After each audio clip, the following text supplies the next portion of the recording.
disciples transforming lives. Kita nggak bisa melempar tanggung jawab dan berkata bahwa pencobaan itu datang dari Tuhan. Tidak semua penderitaan di dalam kehidupan ini adalah ujian iman. Sebagian penderitaan yang kita alami adalah karena kesalahan kita sendiri. Dimulai dengan memiliki keinginan yang salah. Keinginan yang salah, keinginan yang jahat berujung kepada maut. Yang satu keinginan yang benar, keinginan roh berujung kepada damai sejahtera. Itu kan kayak dua jalan yang berbeda. Kalau Anda mau tahu ujung jalan Anda kemana, perhatikan aja keinginan-keinginan hati Anda hari ini. Anda akan tahu ujungnya kemana. Jadi hati-hati dengan apa yang Anda ingini, saudara ya. Shalom, senang sekali berjumpa dengan Anda secara online di dalam hadirat Tuhan. Saya percaya tidak ada jarak. Saya ada di depan Anda menyampaikan firman Tuhan. Terima dengan hati yang lemah lembut karena firman Allah ini dapat membebaskan dan menyelamatkan Anda. Kita buka sama-sama di Yakobus pasal yang pertama ayat yang ke-13 sampai ayat yang ke-15. Apabila seorang dicobai, janganlah ia berkata pencobaan ini datang dari Allah. Sebab Allah tidak dapat dicobai oleh yang jahat dan ia sendiri tidak mencobai siapapun. Tetapi tiap-tiap orang dicobai oleh keinginannya sendiri. Ya, karena ia diseret dan dipikat olehnya. Dan apabila keinginan itu telah dibuai, ia melahirkan dosa. Dan apabila dosa itu sudah matang, ia melahirkan maut. Saudara, 2 minggu lalu saya khotbahkan juga tentang kitab Yakobus. Di ayat-ayat sebelumnya, Yakobus menggunakan istilah pencobaan dengan pengertian yang berbeda. Kalau sebelumnya di ayat 3, saudara baca ayat yang ke-12 dikatakan berbahagialah orang yang bertahan dalam pencobaan. Itu bicara tentang kesulitan hidup, penderitaan. Ya, menunjuk pada hal-hal yang kita tidak sukai tapi diizinkan Tuhan. Hal-hal yang di luar kontrol kita, sesuatu yang sulit bagi kita tapi diizinkan untuk apa? Tujuannya menguji iman kita supaya kita bisa tahu seberapa murni, seberapa kuat iman kita dan juga untuk mengerjakan ketekunan di dalam kita. Ya, itu sesuatu yang di luar kontrol seperti pandemi yang kita alami. Nah, namun di ayat yang ke-13 ini dikatakan apabila seseorang dicobai janganlah ia berkata pencobaan ini datang dari Tuhan. Pencobaan apa ini? Ini bukanlah pencobaan yang sama, ya. Kata-katanya juga beda kalau di dalam bahasa Inggris, tapi di dalam bahasa Indonesia dikatakan pencobaan, tapi ini dua hal yang berbeda. Pencobaan yang dikatakan di ayat yang ke-13 sampai ayat yang ke-15 ini adalah pencobaan yang datang atau kesulitan hidup yang datang karena kita mengikuti hasrat yang salah. Keinginan sendiri yang dikatakan di ayat yang ke-14 itu adalah evil desire atau keinginan yang jahat, ya, keinginan yang salah. Dalam konteks ini Yakobus mengingatkan bahwa tidak semua penderitaan di dalam kehidupan ini adalah ujian iman, saudara. Ya, sebagian penderitaan yang kita alami sebagai manusia adalah karena kesalahan kita sendiri. Dimulai dengan memiliki keinginan yang salah, keinginan yang jahat. Ayat yang ke-13 ini menjelaskan bahwa kita nggak bisa melempar tanggung jawab dan berkata bahwa pencobaan itu datang dari Tuhan. Di sini dikatakan Tuhan itu Allah tidak dapat dicobai. Ya, kita tahu Tuhan Yesus ketika dia lahir di muka bumi ini, sebelum dia memulai pelayanannya, Tuhan mengalami pencobaan di padang gurun. Tuhan tidak bisa dicobai. Ya, pencobaan datang tapi dia menang atas pencobaan itu. Dan Tuhan juga tidak mencobai manusia. Jadi dengan kata lain pencobaan itu bukan cara mainnya Tuhan. Tuhan itu nggak bisa dicobai dan Tuhan itu tidak mencobai gitu ya. Nah, jadi di sini dikatakan keinginan yang salah itu tidak pernah berasal dari Tuhan, saudara. Dan firman Allah berkata ayat 14, tetapi tiap-tiap orang dicobai oleh keinginannya sendiri, tadi evil desire, keinginan yang salah, keinginan yang jahat, karena ia diseret dan dipikat olehnya. Nah, kata diseret dan dipikat ini itu seperti sebuah kail yang digunakan ya dengan umpan ketika orang itu pergi memancing, saudara. Jadi kail dikasih umpan, kemudian dia taruh ikan yang memakan umpan itu, dia akan terseret, dia akan kemakan oleh pancing itu. Dan dia ya akhirnya kita tahu ujungnya mati gitu ya ikannya. Nah, kita buka contohnya di Kejadian 3 ayat yang pertama sampai ayat yang ke-6. Saya percaya kita semua tahu cerita ini. Ini adalah cerita tentang kejatuhan manusia.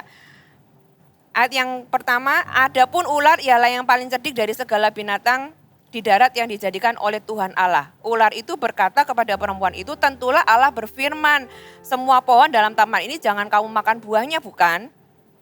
Lalu sahut perempuan itu kepada ular itu, buah pohon-pohonan dalam taman ini boleh kami makan, tetapi tentang buah pohon yang ada di tengah-tengah taman, Allah berfirman, jangan kamu makan atau raba buah itu, nanti kamu mati. Tetapi ular itu berkata kepada perempuan itu, sekali-kali kamu tidak akan mati. Tetapi Allah mengetahui bahwa pada waktu kamu memakannya matamu akan terbuka dan kamu akan menjadi seperti Allah, tahu tentang yang baik dan yang jahat. Saudara, ular itu, iblis itu hanya sampai di sini ceritanya. Setelah itu iblis tidak melakukan apa-apa. Tapi perhatikan ayat berikutnya.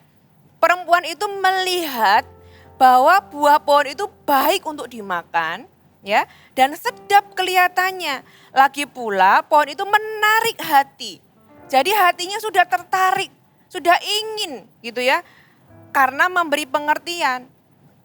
Lalu ia mengambil dari buahnya dan dimakannya dan diberikannya juga kepada suaminya yang bersama-sama dengan dia dan suaminya pun memakannya. Saudara, apa yang dilakukan ular itu tidak mengambil buah itu dan memberikannya kepada Hawa loh saudara.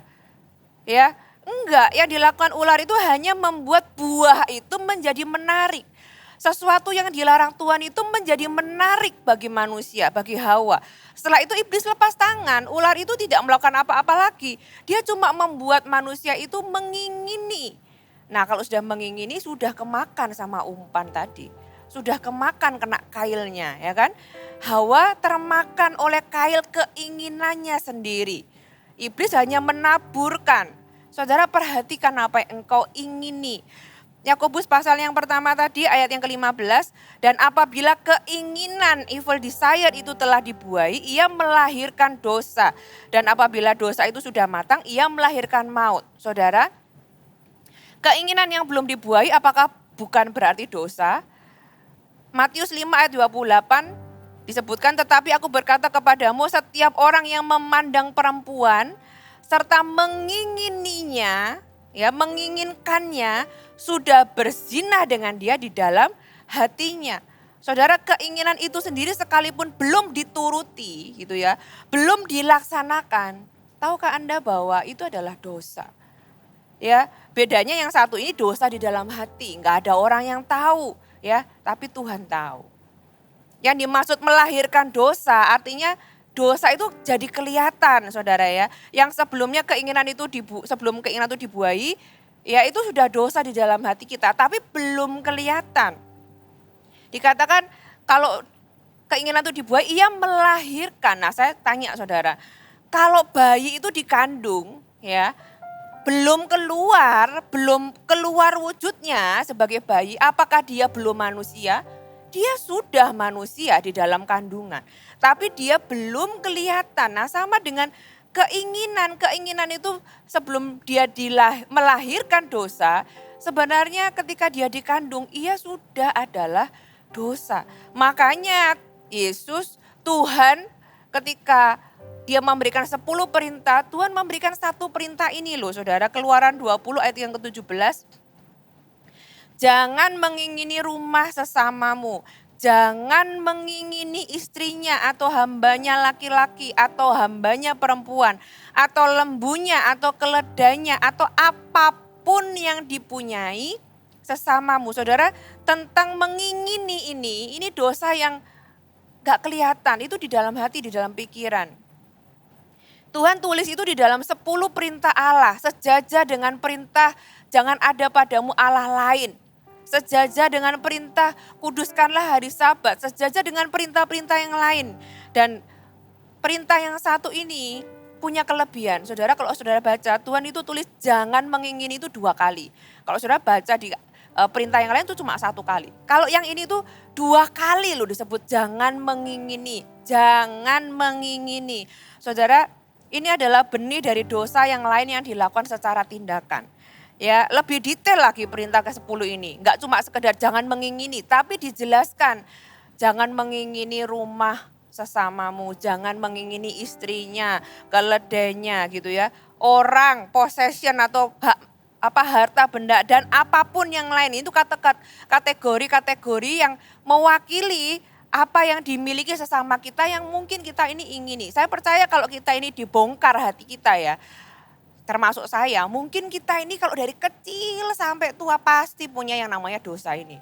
Ya dari kecil lah kita lihat pensil teman kita gitu ya, atau penggaris atau apa yang dimiliki teman kita. Mungkin kita ini sudah punya benih ingin gitu ya, ingin memiliki apa yang orang lain miliki. Hati-hati dengan dosa yang satu ini. Saudara, kebanyakan dari kita memandang dosa ini tuh sebagai dosa yang kurang serius. Kenapa? Karena enggak kentara, enggak ada orang yang tahu dan mungkin enggak merugikan orang lain kalau itu belum lahir menjadi dosa. Ya kan? Bahkan kalau Anda tanya kepada pendeta atau pastor ya yang mungkin menerima orang yang mengaku memberikan pengakuan dosa, mungkin enggak pernah ada orang itu yang mengaku bahwa aku punya dosa. Dosaku adalah dosa mengingini. Saudara, apa kebenaran tentang dosa mengingini ini? Saudara, keinginan yang salah ini berujung kepada maut. Sudah jelas dijelaskan tadi di dalam Yakobus ya kan. Tapi tentunya tidak semua keinginan kita ini adalah keinginan yang salah. Kita juga punya keinginan-keinginan yang benar. Tuhan tuh mengerjakan keinginan berupa kerinduan yang benar di dalam diri kita dan keinginan yang benar itu Tuhan akan kabulkan, Saudara. Tidak semua keinginan itu dosa. Contoh, kita ingin hidup benar. Kita ingin melayani Tuhan. Kita ingin bekerja dengan baik, kita mau taat, kita punya keinginan untuk membahagiakan orang tua kita, keinginan untuk membahagiakan anak keluarga kita gitu ya. Tapi yang dimaksud di sini adalah evil desire atau keinginan yang salah yang didasari oleh kedagingan, iri hati, ketamakan yang hanya ditujukan untuk pemenuhan nafsu sendiri. Di 1 Yohanes 2 ayat yang ke-16, Saudara bisa baca 1 Yohanes 2 ayat 16 sampai ke-17. Sebab semua yang ada di dalam dunia ini yaitu keinginan daging dan keinginan mata serta keangkuhan hidup bukanlah berasal dari Bapa melainkan dari dunia. Dan dunia ini sedang lenyap dengan keinginannya, tapi orang yang melakukan kehendak Allah tetap hidup selama-lamanya. Saudara, keinginan ini punya banyak keinginan mata, keinginan daging gitu ya, keangkuhan hidup. Dan keinginan yang salah ini bisa berkembang, ya melahirkan dosa, dan dosa itu bisa berkembang melahirkan maut, saudara. Jadi kita sudah tahu nih ujungnya mau kemana. Roma 8 ayat yang ke-6, karena keinginan daging adalah maut, ini sudah langsung ke ujung ya. Tetapi keinginan roh adalah hidup dan damai sejahtera. Ini juga ada ujungnya. Jadi ternyata ada dua keinginan, saudara. Seperti yang saya jelaskan tadi, enggak semua keinginan itu salah. Tapi kebenarannya adalah setiap keinginan itu berkembang dan punya ujung. Ya, semua berawal dari keinginan. Yang satu keinginan yang salah, keinginan yang jahat berujung kepada maut.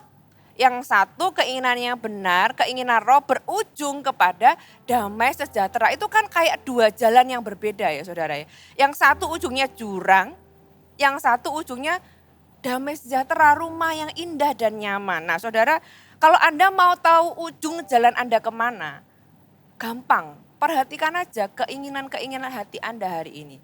Anda akan tahu ujungnya kemana. Ya. Karena apa? Karena keinginan yang jahat itu kita sudah tahu ujungnya yaitu maut. Apalagi keinginan yang dibuai itu menjadi dosa. Apa yang membuai keinginan sehingga ia lahir menjadi dosa?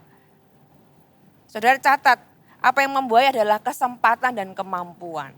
Ya banyak orang gak berdosa secara kelihatan. Ya kan? Karena memang mungkin gak punya kemampuan atau gak punya kekuatan atau gak punya kesempatan. Contoh saya kasih sebuah contoh yang ekstrim. Anda dipukul gitu kan, Anda marah, Anda ingin balas. Anda mungkin ingin membunuh orang yang memukul Anda sampai babak belur. Keinginan itu begitu besar. Tapi Anda gak melakukannya kenapa? Karena Anda gak punya kesempatan mungkin. Atau Anda gak punya kekuatan karena orang yang memukul Anda itu lebih besar, lebih tinggi, lebih kuat. Tapi apakah itu meniadakan keinginan? Enggak, Anda tetap ingin memukul kembali gitu kan. Atau Anda mengingini seseorang yang adalah milik orang lain. Ya, Anda memikirkannya siang dan malam. Padahal Anda tahu itu mungkin suami orang lain. Atau mungkin itu istri orang lain gitu ya. Anda tidak berzina. Bukan karena Anda nggak mengingini. Tapi karena nggak ada kesempatan. Misalnya orangnya ternyata nggak mau sama Anda, atau lokasinya jauh, atau dan sebagainya. Dan Anda nggak punya kemampuan, mungkin karena keuangan Anda terbatas dan sebagainya gitu ya. Itu hanya beberapa contoh yang sebenarnya bisa diaplikasikan dengan banyak keinginan salah lainnya. Nah, saudara, tapi jangan merasa Anda tidak akan pernah jatuh. Selama keinginan itu tetap ada di dalam hati Anda, itu seperti iblis yang sedang mengintip di balik pintu, menunggu waktu dan kesempatan yang tepat. Saudara baca di Kejadian pasal yang keempat, ini kisah tentang Kain dan Habel, ya ayat yang keempat. Kita tahu persembahan Kain tidak diterima, persembahan Habel diterima. Ayat yang keempat, Habel juga mempersembahkan korban persembahan dari anak sulung kambing dombanya, yakni lemak-lemaknya. Maka Tuhan mengindahkan Habel dan korban persembahannya itu, tetapi Kain dan korban persembahannya tidak diindahkannya. Lalu hati Kain menjadi sangat panas dan mukanya muram. Firman Tuhan kepada Kain, mengapa hatimu panas dan mukamu muram? Apakah mukamu tidak akan berseri jika engkau berbuat baik? Tetapi jika engkau tidak berbuat baik, dosa sudah mengintip di depan pintu. Ia sangat menggoda engkau, tetapi engkau harus berkuasa atasnya. Ayat ini sebenarnya menjelaskan pilihan ada di dalam kita. Gitu ya. Dosa itu mengintip, menunggu waktu yang tepat, dan kita tahu ceritanya sampai akhirnya Kain punya kesempatan dia membunuh Habel. Tapi apakah itu tiba-tiba terjadi begitu saja? No, itu sudah dikandung lewat keinginan karena dia sudah marah. Gitu ya. Beberapa waktu sebelumnya. Saya kasih Anda cerita yang lain lagi. Kita baca di 1 Raja-Raja 21. Mungkin Anda jarang membaca ini, tapi ini sebuah cerita yang menarik. 1 Raja-Raja 21 ayat yang pertama. Agak panjang, tapi saya minta saudara bisa mengikuti karena ini menarik sekali saudara ya. Ini cerita tentang Raja Ahab dan seseorang yang bernama Nabot. Judul perikopnya adalah Kebun Anggur Nabot. Sesudah itu terjadilah hal yang berikut. Nabot, orang Israel, mempunyai kebun anggur di Israel di samping istana Ahab, Raja Samaria. Jadi istananya itu sebelahnya ada kebun anggur. Berkatalah Ahab kepada Nabot, berikanlah kepadaku kebun anggurmu itu supaya kujadikan kebun sayur sebab letaknya dekat rumahku. Aku akan memberikan kepadamu kebun anggur yang lebih baik daripada itu sebagai gantinya. Atau jikalau engkau lebih suka, aku akan membayar harganya kepadamu dengan uang. Sampai sini nggak ada yang salah, ya kan? Kita bisa bayar. Kalau kamu mau nggak jual, kalau kamu mau ya aku beli. Ayat yang ketiga, jawab Nabot kepada Ahab, kiranya Tuhan menghindarkan aku daripada memberikan milik pusaka nenek moyangku kepadamu. Jadi ini ternyata tanah warisan. Lalu masuklah Ahab ke dalam istananya dengan kesal hati dan gusar karena perkataan yang dikatakan Nabot orang Israel itu kepadanya, tidak akan kuberikan kepadamu milik pusaka nenek moyangku. Maka berbaringlah ia di tempat tidurnya dan menelungkupkan mukanya dan tidak mau makan, saudara ya. Ini seorang raja loh saudara, bukan anak kecil. Tapi yang dia lakukan, dia menelungkupkan mukanya, dia nggak mau makan. Maka lalu datanglah Isabel istrinya dan berkata kepadanya, apa sebabnya hatimu kesal sehingga engkau tidak makan? Lalu jawabnya kepadanya, sebab aku telah berkata kepada Nabot seorang Israel itu, berikanlah kepadaku kebun anggurmu dengan bayaran uang. Dan jika engkau lebih suka, aku akan memberikan kepadamu kebun anggur sebagai gantinya. Tetapi sahutnya, tidak akan kuberikan kepadamu kebun anggurku itu.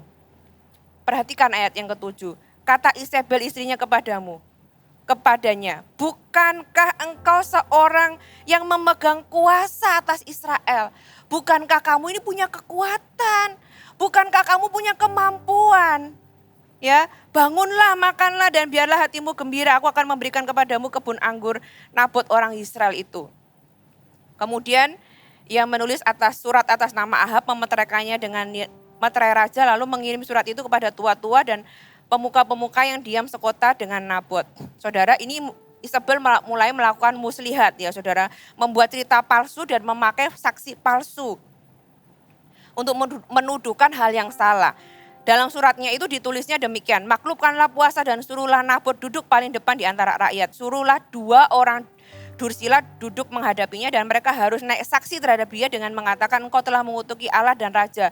Sebab itu bawalah dia keluar dan melemparilah dia dengan batu sampai mati. Jadi ini dibuat cerita yang direkayasa saudara. Ujungnya supaya Nabot ini mati gitu ya.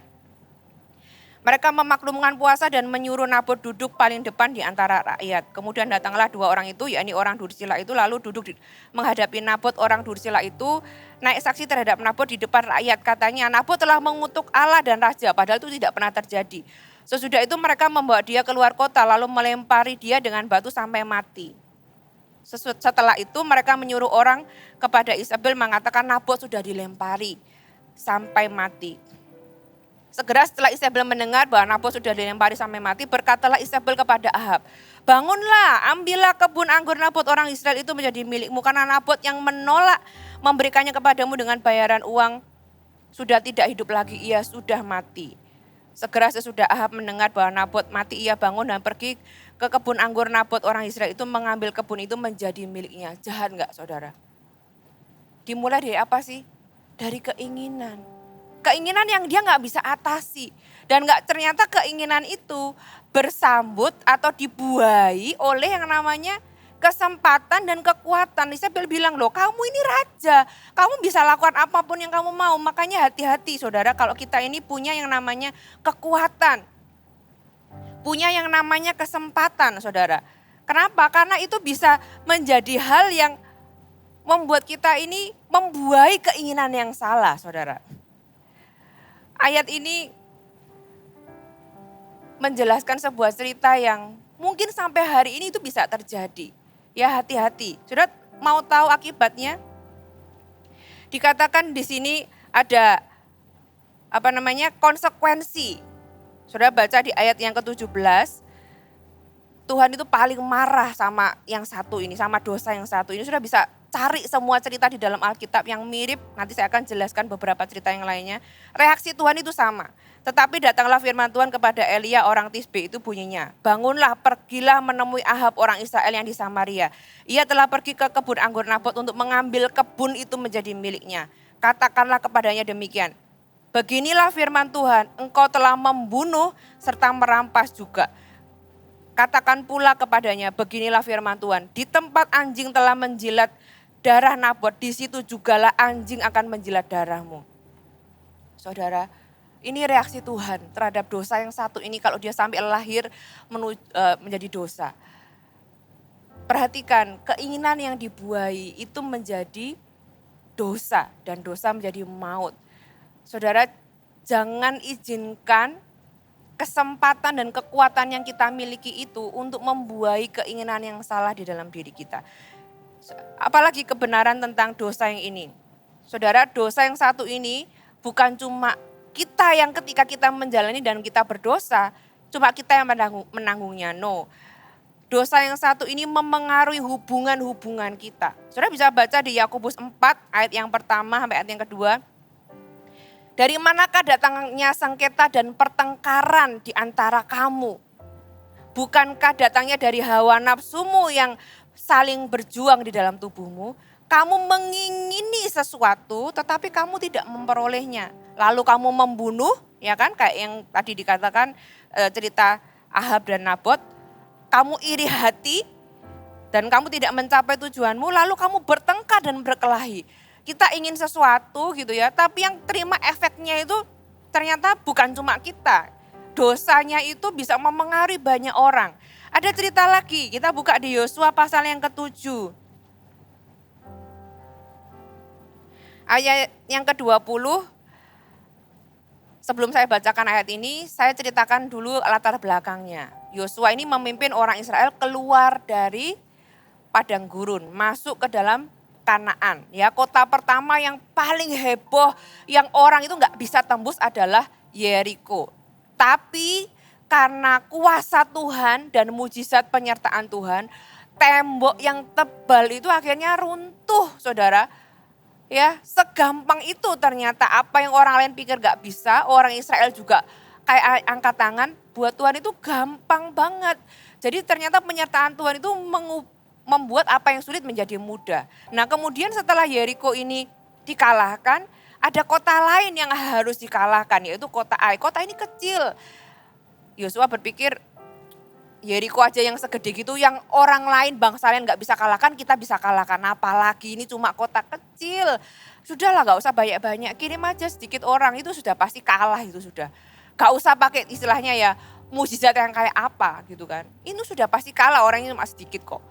Dia kirim pasukan ternyata kalahlah orang Israel. Bukan kota Ai yang kalah, mereka yang mengalahkan orang Israel. Malulah Yosua dan dia menangis, saudara, berduka. Loh kenapa ya? Itu yang kota yang besar aja bisa runtuh, ini kota kecil kok kita kalah. Ketika Yosua berduka, dia berdoa di hadapan Tuhan, Tuhan kasih tahu. Kan ada dosa di dalam kemahmu, ada dosa di dalam orang Israel gitu ya. Satu bangsa itu ada dosa. Nah ketika dia mendapatkan jawaban Tuhan, dia cari siapa yang berdosa gitu kan. Sampai akhirnya ditemukan ada seseorang yang bernama Akan. Ayat yang ke-20, Yosua pasal yang ke-7 ayat yang ke-20. Lalu Akan menjawab Yosua katanya, benar akulah yang berdosa terhadap Tuhan Allah Israel. Sebab beginilah perbuatanku. Aku melihat di antara barang-barang jarahan itu jubah yang indah buatan Sinear dan 200 sikal perak dan sebatang emas yang 50 sikal beratnya. Aku, apa saudara? Aku mengingininya, maka aku ambil karena ada kesempatan. Semuanya itu disembunyikan di dalam kemahku, di dalam tanah, dan perak itu di bawah sekali. Saudara, orang Israel ini kalah karena ada satu orang yang punya dosa mengingini dan dia mengambil apa yang tidak boleh dia ambil, ya kan? Saudara, dosa mengingini ini kelihatannya kecil, tapi akibatnya satu bangsa kalah, saudara. Bukan cuma Akan yang gak bisa masuk kanak-kanakan, tapi satu bangsa kalah. Dan gak cuma itu, ya Tuhan itu berperkara terhadap Akan. Dan yang menerima konsekuensinya itu bukan cuma satu orang ini, yang ngambil satu. Tapi yang terima konsekuensinya itu dia dan keluarganya. Saudara-saudara bisa baca ayat-ayat setelahnya. Dan keluarganya. Makanya kita gak bisa remehkan dosa yang satu ini. Kita gak bisa anggap itu kan kecil, itu kan gak kentara gitu ya. Jangan tunggu dibuai, ketika itu sudah dibuai saudara, konsekuensinya itu besar. Konsekuensinya itu bukan cuma kita tapi memengaruhi hubungan-hubungan dan keluarga kita dan bahkan kalau dicerita di sini satu bangsa saudara. Cerita yang lain lagi, kita buka di 2 Samuel 11 ayat yang pertama sampai ayat yang keempat. Ini cerita yang kita semua mungkin sudah tahu. Pada pergantian tahun, pada waktu raja-raja biasanya maju berperang, maka Daud menyuruh Yoab maju beserta orang-orangnya dan seluruh orang Israel. Mereka memusnahkan Bani Amon dan mengepung kota Rabah, sedang Daud sendiri tinggal di Yerusalem. Ya kan, hati-hati dengan kesendirian. Sekali peristiwa pada waktu petang ketika Daud bangun dari tempat pembaringannya, nganggur kan, ngapain jalan-jalan gitu. Lalu berjalan-jalan di atas soto istana, tampak kepadanya dari atas soto itu seorang perempuan sedang mandi. Perempuan itu sangat elok rupanya. Sampai di sini Daud salah enggak? Ya enggak dong, dia jalan-jalan kok di soto istana. Saya mikir ngapain ya perempuan ini mandi, sudah tahu bisa dilihat orang gitu kan. Sampai di titik ini Daud tidak melakukan kesalahan yang berarti. Tapi perhatikan ayat yang ketiga, lalu Daud menyuruh orang bertanya tentang perempuan itu dan orang itu berkata, itu adalah Batsheba binti Eliam, istri Uria, orang Het itu. Jadi Daud sudah dikasih tahu itu istrinya orang ya. Sesudah itu Daud menyuruh orang mengambil dia. Nah ini sudah, Daud sudah termakan oleh kail keinginannya sendiri. Sudah dikasih tahu itu istrinya orang, tetap disuruh panggil. Perempuan itu datang kepadanya, lalu Daud tidur dengan dia. Perempuan itu baru selesai membersihkan diri dari kenajisannya. Kemudian pulanglah perempuan itu ke rumahnya. Kenapa Daud bisa melakukannya? Karena Daud punya kesempatan dan kekuatan. Saudara, bagi Anda yang punya kesempatan dan kekuatan, Anda harus lebih aware dan harus punya perlawanan yang lebih kuat dan punya pagar yang lebih tebal. Kita tahu cerita ini berlanjut ya. Kalau tadi Ahab, Isabel itu membuat muslihat, membunuh Nabot. Ternyata Daud juga melakukannya dengan cara yang muslihat. Dia menulis surat kepada Yoab gitu ya, dengan bahasa isyarat yang sesama panglima sudah tahu. Akhirnya Uria terbunuh di medan perang. Tapi perhatikan ayat 2 Samuel pasal yang ke-12, satu pasal setelahnya, ayat yang ke-7. Ya, Nathan diutus Tuhan untuk menegur Daud dengan memberikan perumpamaan. Daud masih enggak sadar gitu ya.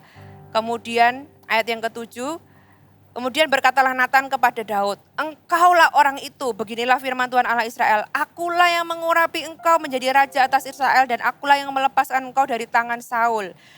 Telah kuberikan isi rumah tuanmu kepadamu dan istri-istri tuanmu ke dalam pangkuanmu. Aku telah memberikan kepadamu kaum Israel dan Yehuda dan seandainya itu belum cukup, tentu kutambahkan lagi ini dan itu kepadamu. Mengapa engkau menghina Tuhan dengan melakukan apa yang jahat di matanya? Uria orang Het itu kau biarkan ditewaskan dengan pedang, istrinya kau ambil menjadi istrimu dan dia sendiri telah kau biarkan dibunuh oleh pedang Bani Amon. Apa konsekuensinya? Oleh karena itu, oleh karena kamu tuh gak bisa mengatasi keinginanmu sampai jadi dosa, bahkan sampai berakhir ada orang yang dibunuh. Oleh karena itu, pedang tidak akan menyingkir dari keturunanmu sampai selamanya. Dan ini terjadi karena engkau telah menghina aku dan mengambil istri Uria orang Het itu menjadi istrimu. Beginilah firman Tuhan, bahwasanya malapetaka akan kutimpakan ke atasmu yang datang dari kaum keluargamu sendiri. Aku akan mengambil istri-istrimu di depan matamu dan memberikannya kepada orang lain. Orang itu akan tidur dengan istri-istrimu di siang hari. Dan ini kalau sudah baca, itu terjadi dan terjadinya di mana? Di Sotoh, di tempat dia berjalan-jalan ketika dia melihat Betseba. Sebab engkau telah melakukannya secara tersembunyi, tapi aku akan melakukan hal itu di depan seluruh Israel secara terang-terangan. Saudara, akibat dosa yang satu ini kalau kita enggak atasi dari awal, itu enggak cuma membawa kita kepada maut, ya, tapi itu juga memengaruhi, bukan cuma kita yang berdosa, tapi memengaruhi orang-orang di sekeliling kita. Orang-orang yang bahkan mereka enggak tahu apa-apa dan enggak ikut apa-apa. Saudara, jadi apa yang kita harus lakukan? Kita nggak bisa remehkan yang satu ini karena kita tahu ujungnya kemana. Ya, apa yang kita harus lakukan? Yang pertama saudara harus lakukan, bertobat, katakan bertobat. Ya, 2 Samuel tadi kita lanjutkan, puji Tuhan. Ya, Daud itu langsung mengaku. Dia berkata, lalu berkatalah Daud kepada Nathan, ayat ke-13, aku sudah berdosa kepada Tuhan. Dan Nathan berkata kepada Daud, Tuhan telah menjauhkan dosamu itu, engkau tidak akan mati. Walaupun demikian karena engkau dengan perbuatan ini telah menista Tuhan, pastilah anak yang lahir bagimu itu akan mati. Saudara, ada konsekuensi. Saya tadi sudah jelaskan bahayanya. Ya, saudara nggak bisa remehkan karena ini tuh something serius. Walaupun kebanyakan orang melihat itu tidak serius, nggak kelihatan, nggak kentara, no one knows gitu kan. Tapi Tuhan itu tahu. Dan Tuhan itu akan dealing dengan ini, sudah bisa seperti yang saya bilang tadi, ada banyak cerita. Tapi sama semua reaksi Tuhan itu. Tuhan pasti marah kalau kita ini mengambil milik orang lain. Ya, kita harus bertobat. Daud mengaku dosa, dia bertobat. Sudah mau tahu respon Tuhan? 2 Samuel 12 masih di pasal yang sama ayat yang ke-24 sampai ayat yang ke-25. Kemudian Daud menghibur hati Batseba istrinya. Ia menghampiri perempuan itu dan tidur dengan dia. Dan perempuan itu melahirkan seorang anak laki-laki, lalu Daud memberi nama Salomo kepada anak itu. Tuhan mengasihi anak ini. Tuhan mengasihi buah perbuatan Daud ya. Dan dengan perantaraan Nabi Nathan ia menyuruh menamakan anak itu Yedija. Oleh karena Tuhan. Arti kata Yedija adalah yang dikasihi Tuhan. Wow. Pertobatan itu selalu menyenangkan hati Tuhan. 1 Yohanes 1 ayat 9, jika kita mengaku dosa kita, seperti apa yang Daud katakan, aku sudah berdosa di hadapan Tuhan. Maka ia adalah setia dan adil sehingga ia akan mengampuni segala dosa itu dan menyucikan kita dari segala kejahatan. Saudara, kalau kita sudah terlanjur, masih ada jalan keluar. Konsekuensi mungkin tidak akan hilang. Kayak seorang wanita misalnya, hamil di luar nikah, dia minta ampun sama Tuhan, Tuhan mengampuni enggak? Mengampuni, tapi apakah anaknya tiba-tiba hilang? Ya enggak, saudara. Ada hal-hal yang kita harus terima konsekuensi, tapi hati kita ini diampuni, kita menerima kembali damai sejahtera. Pertobatan itu mengubah respon Tuhan terhadap kita. Yang tadinya Tuhan itu against atau berlawanan, pertobatan itu membuat kita kembali menerima anugerah Tuhan. Ya, tapi pertobatan itu bukan hanya sekedar setelah kita melakukan dosa. Ingat tadi apa yang saya katakan, keinginan yang salah, bahkan sebelum melahirkan dosa itu sudah adalah dosa. Bayi yang dikandung belum lahir itu sudah manusia, saudara ya. Jadi Anda bisa bertobat bahkan sebelum Anda melakukan perbuatan dosa. Jadi Anda bisa menghentikan perkembangannya sekarang. Kolose 3 ayat 5 sampai 6. Karena itu matikanlah dalam dirimu ya segala sesuatu yang duniawi, yaitu percabulan, kenajisan, hawa nafsu, nafsu jahat dan juga keserakan yang sampai dengan penyembahan berhala. Karena semua itu mendatangkan murka Allah atas orang-orang durhaka. Itu kayak Anda memelihara monster gitu ya, yang masih kecil lucu. Saudara lebih baik bunuh dia sebelum dia membunuh Anda. Ya, karena dia bisa berkembang dan sampai satu titik Anda nggak bisa membunuh dia akan membunuh kita. Ada sebuah kisah yang saya baca, seorang pencinta binatang melata, dia memelihara seekor ular piton gitu ya. Ularnya kecil awalnya kan dipelihara dan karena sudah terbiasa dengan keluarga itu, dia tambah besar, dia dibiarkan di belakang, di halaman belakang. Sampai satu kali setelah bertahun-tahun dipelihara, pemilik ular ini punya anak. Tiba-tiba dia cari anak balitanya kok nggak ada ya, kok hilang. Dia pikir mungkin keluar tanpa diketahui. Tapi setelah dia ke belakang dia lihat ada yang aneh di dalam perut ular ini. Ternyata anaknya itu dimakan oleh ular piton yang selama ini dia pelihara. Saudara, mungkin ini adalah sebuah kisah yang tragis, mengerikan gitu kan. Tapi kebenarannya adalah apa? Binatang buas walaupun diperlakukan dengan baik, dia tetap binatang buas, saudara. Ya, nature-nya itu nggak berubah. Awalnya mungkin kecil, awalnya mungkin tidak membahayakan, awalnya mungkin lucu. Sama dengan dosa. Dosa itu nature-nya adalah membinasakan kita. Ya, kalau kita ini pelihara, kalau kita biarkan keinginan itu walaupun belum jadi dosa, tapi kalau nggak dimatikan, tinggal tunggu waktu. Pasti akan ada kesempatan.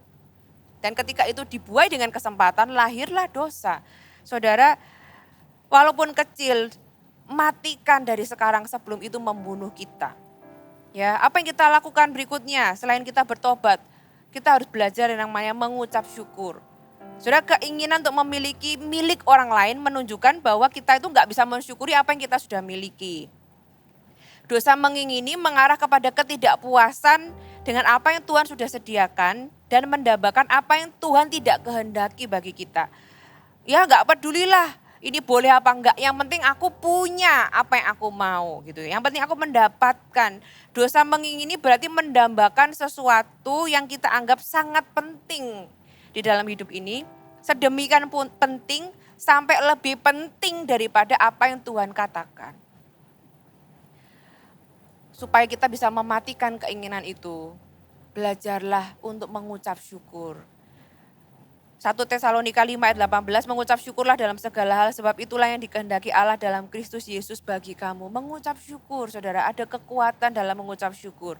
Mengucap syukur bukan berarti berpuas diri dan jadi pasif dan tidak mau berkembang. No, mengucap syukur itu berarti berterima kasih atas semua yang baik dan menyadari bahwa pemberian yang baik itu datang dari Tuhan. Dan karena itu kita nggak bisa hidup di luar kehendak Tuhan. Karena apa yang di luar kehendak Tuhan itu sesuatu yang tidak baik. Itu yang menggerakkan seseorang itu terus berkembang, terus maju, tapi tidak melanggar hak orang lain. Itu adalah kuasa dari mengucap syukur, saudara. Yakobus 1 ayat 16, kita lanjutkan dari ayat yang tadi. Saudara-saudara yang kukasihi, janganlah sesat. Ya, setiap pemberian yang baik dan setiap anugerah yang sempurna datangnya dari atas, diturunkan dari Bapa segala terang, padanya tidak ada perubahan atau bayangan karena pertukaran. Setelah tadi Yakobus menjelaskan tentang keinginan, ya yang melahirkan dosa, melahirkan maut, kok tiba-tiba ngomong tentang pemberian. Diberi kalimat jembatan, saudara-saudara yang kukasih janganlah sesat. Artinya apa? Artinya gini loh, saudara jangan tersesat dengan pikiran Anda. Jangan tersesat dengan salah berpikir bahwa apa yang Anda ingini, yang salah itu adalah sesuatu yang baik bagi Anda. Anda sedang tersesat ketika Anda berpikir bahwa sesuatu yang di luar kehendak Allah itu adalah yang baik. No, makanya dijelaskan di ayat 17, pemberian yang baik itu, anugerah yang sempurna itu cuma yang sesuai dengan kehendak Tuhan, saudara. Pemberian yang baik itu hanyalah hal yang kita bisa nikmati di dalam border atau di dalam batas kehendak Tuhan, firman Tuhan. Yang bukan dari Tuhan, gitu ya, yang melanggar hak orang lain, yang dari nafsu manusia, itu semua tidak baik dan akan menghancurkan kita. Tidak pernah akan baik. Jadi hati-hati dengan apa yang Anda ingini, saudara ya. Semua yang baik kita perlu syukuri karena itu datang dari Tuhan. Dan apa yang bukan dari Tuhan itu tidak pernah baik untuk kita. Apalagi saudara, kita perlu hidup oleh Roh. Libatkan Roh Kudus dalam setiap aspek kehidupan kita. Galatia pasal yang kelima ayat yang ke-16. Maksudku ialah hiduplah oleh Roh, maka kamu tidak akan menuruti keinginan daging. Sebab keinginan daging berlawanan, garis bawahi kata berlawanan dengan keinginan Roh, dan keinginan Roh itu berlawanan dengan keinginan daging. Karena keduanya bertentangan sehingga kamu setiap kali tidak melakukan apa yang kamu kehendaki. Saudara, itu kayak jalan, Anda milih kanan atau kiri. Kenapa? Karena berlawanan. Ada keinginan daging, ada keinginan Roh. Kalau Anda hidup oleh Roh, pilihlah keinginan Roh, saudara. Karena apa? Di dalam kehidupan kita ini seringkali kita menemukan yang namanya persimpangan. Ya, keinginan daging atau keinginan Roh, karena itu berlawanan. Sudah pernah ada jalan, pilih kanan atau kiri. Kalau saudara sudah tahu ujungnya, sudah tahu apa yang harus Anda pilih. Betul? 1 Petrus 2 ayat yang ke-11, saudara-saudaraku yang kukasihi, aku menasihati kamu supaya sebagai pendatang dan perantau kamu menjauhkan diri. Garis bawahi kata menjauhkan diri dari keinginan-keinginan daging yang berjuang melawan jiwa. Memang keinginan daging itu sepertinya tadi dikatakan berlawanan, berjuang melawan hati nurani kita, saudara. Nah, kata kuncinya adalah menjauhkan diri. Kalau Anda harusnya ke kanan, ya jangan ke kiri. Semakin Anda ke kanan, Anda semakin menjauhkan diri dari kiri, betul? Saudara, ini seperti persimpangan. Kalau hari ini Anda tahu bahwa Anda punya keinginan yang salah, matikan itu sebelum itu berkembang. Matikan itu sebelum itu akhirnya bisa membunuh Anda. Ya, pilihlah jalan yang berlawanan. Berjuanglah melawan itu, saudara. Dengan apa? Libatkan Roh Kudus. Dikatakan hiduplah oleh Roh. Kita gak bisa dengan kekuatan kita sendiri. Itulah kenapa kita perlu Roh Kudus. Dan itulah kenapa Tuhan berikan kita Roh Kudus, saudara. Karena Tuhan itu tahu kita butuh penolong. Kita gak bisa hidup dengan kekuatan sendiri melawan semua keinginan daging yang berjuang di dalam jiwa kita. Itulah kenapa Tuhan itu sangat mengasihi kita dan mengirimkan Roh Kudus bagi penolong buat kita. Libatkan Roh Kudus. Hiduplah oleh Roh. Sudahkah hari ini Anda menyapa Roh Kudus? Sudahkah hari ini engkau menyadari bahwa engkau punya Roh Kudus? Libatkan Roh Kudus. Itulah yang membuat kita bisa menang terhadap keinginan-keinginan daging yang menghasilkan maut. Yang terakhir, hiduplah di dalam firman.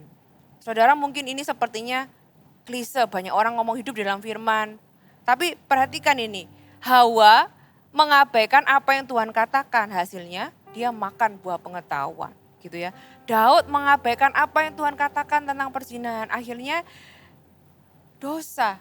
Ya, dia mengalami semua konsekuensinya. Sebaliknya, Yesus menghormati firman Tuhan. Ya, dia dicobai sama seperti kita, dikatakan di Ibrani 4 ayat 15, sama dengan kita. Gak ada bedanya. Ia telah dicobai. Yesus juga dikasih keinginan. Ya, dicobai. Tapi dia tidak berbuat dosa. Kenapa? Karena dia hidup di dalam firman. Makanya dia pakai firman Tuhan untuk dia lawan mencobaan. Yohanes 15 ayat yang ke-7. Jikalau kamu tinggal di dalam aku dan firmanku tinggal di dalam kamu, mintalah apa saja yang kamu kehendaki. Kenapa? Karena orang yang tinggal di dalam firman Tuhan, keinginannya itu sesuai dengan firman Tuhan. Dan ayat terakhir menyenangkan, kamu akan menerimanya. Siapa sih yang gak suka kalau kita minta sesuatu terus kita terima? Kuncinya ternyata apa? Kita hidup di dalam firman, jadi jangan pernah remehkan firman Tuhan. Hari ini kalau Anda belum baca firman Tuhan, baca firman Tuhan. Kalau Anda sudah lama gak beribadah, ayo rutin ibadah lagi, dengarkan firman Tuhan. Hidup di dalam firman membuat kita punya keinginan yang benar dan keinginan itu ketika kita minta sama Tuhan. Kalau firman Tuhan itu tinggal di dalam kita, mintalah apa saja loh saudara. Ini sebuah janji yang kayak cek kosong selama itu sesuai dengan firman dan kehendak Tuhan. Mintalah apa saja yang kamu kehendaki. Kenapa? Karena kehendak kita sudah selaras dengan kehendak Tuhan. Dan dikatakan kamu akan menerimanya. Wow, luar biasa. Tuhan itu menghargai kerinduan orang-orang yang takut akan Tuhan. Enggak semua keinginan itu salah, ada keinginan-keinginan yang benar. Keinginan yang benar itu menuju damai sejahtera. Yakobus mengajarkan bahwa kita harus aware dengan yang namanya keinginan yang salah. Tapi kita perlu mengembangkan juga keinginan dari roh. Karena itu mendatangkan damai sejahtera. Satu ayat terakhir sudah saya bacakan. Keinginan Raja Daud. Mazmur 27 ayat yang keempat. Satu hal telah kuminta kepada Tuhan.